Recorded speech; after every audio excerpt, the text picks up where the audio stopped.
So this concept of unity that Jesus teaches throughout the New Testament is really made practical in Matthew 22 and also in Luke 10.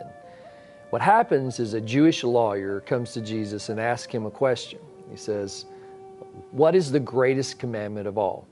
Now, as a lawyer, he's asking Jesus to look at all 613 laws in the Jewish culture and come up with the number one law that everybody should keep.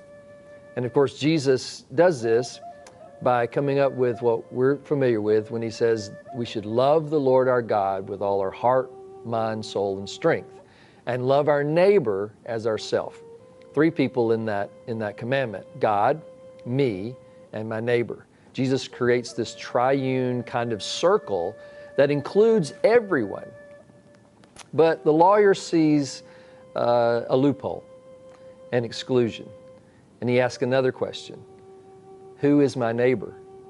And by asking who is my neighbor, you know he's also asking who is not my neighbor.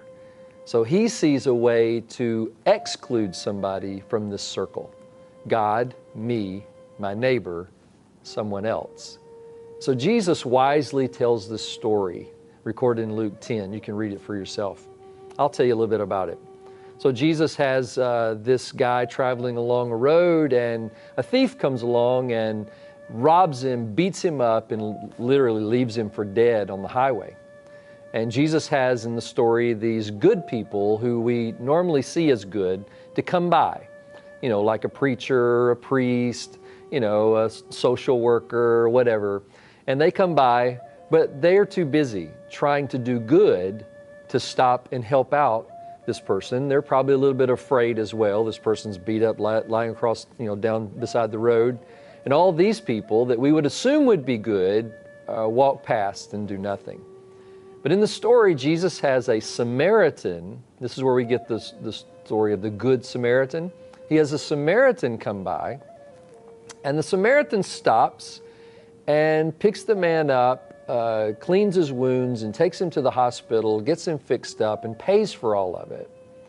Now, that might not mean too much to us because it's a Samaritan. But to the Jewish lawyer, Jesus making the good guy, the good neighbor, a Samaritan, is a really, really profound thing. In that, for Jews, Samaritans were looked at as social outcasts, religious outcasts as well.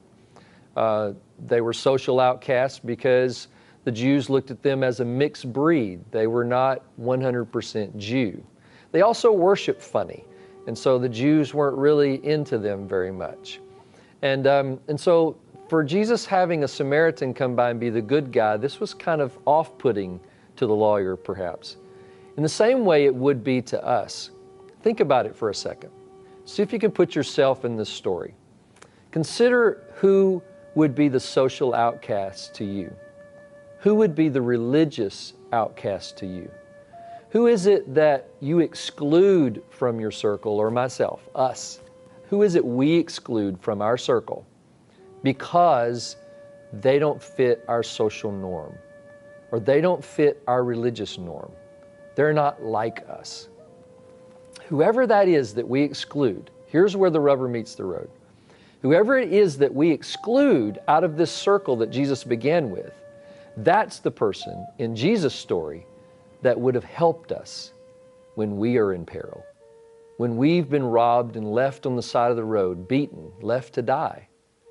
Jesus is saying that might be the very person who comes along to help you.